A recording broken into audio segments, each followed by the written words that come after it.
WYFF News 4 starts with breaking news.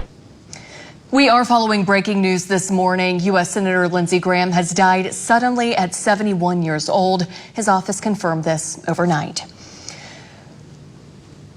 Good morning, I'm Sydney Shadrix. We continue to follow our breaking news this morning. South Carolina Senator Lindsey Graham has died. Our Washington Bureau reporter Jackie DeFusco has the latest.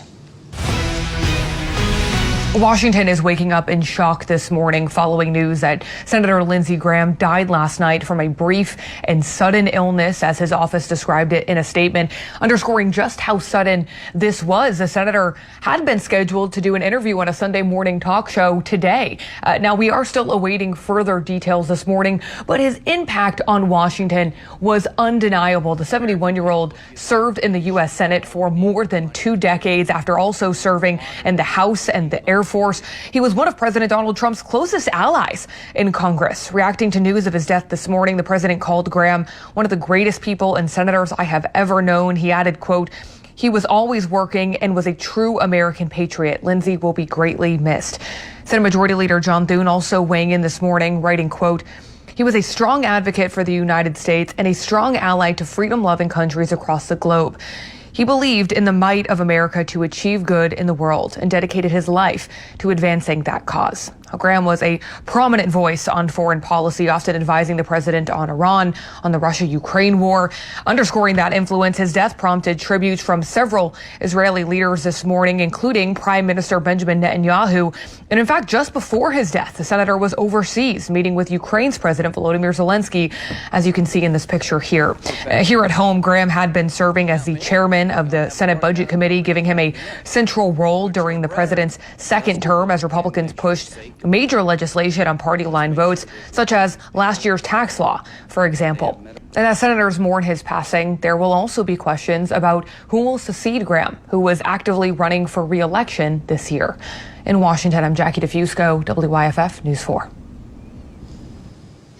In South Carolina, Governor Henry McMaster is also responding this morning, saying, quote, "Peggy and I and our children are devastated. Lindsey Graham is irreplaceable, the fiercest of fighters for South Carolina and America, and a loyal and steadfast friend. We grieve with Darlene, his family, and his devoted staff. May God hold him gently in the palm of his hand. We shall not see his likes again." And as we reported earlier, Senator Graham was scheduled to appear on NBC's Meet the Press. Senator Graham was fresh off a trip to Ukraine, where he met with Ukrainian President Volodymyr Zelensky on Friday. In June, Graham defeated multiple primary challengers to secure the nomination for a 5th term. South Carolina Republicans must now find a replacement nominee. Our Peyton Furtado joins us now in the studio to explain that process. Peyton. Yeah, Sydney. Many of you have already asked us this morning, what happens when a senator dies during election season? It's a great question.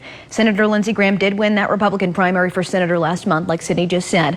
According to the 17th Amendment, when a senator dies, the state legislature can authorize the governor to appoint a temporary replacement. Our next scheduled election in South Carolina is in November. Graham's seat was already up for election. Now, we know Dr. Annie Andrews from the Low Country won the Democratic primary.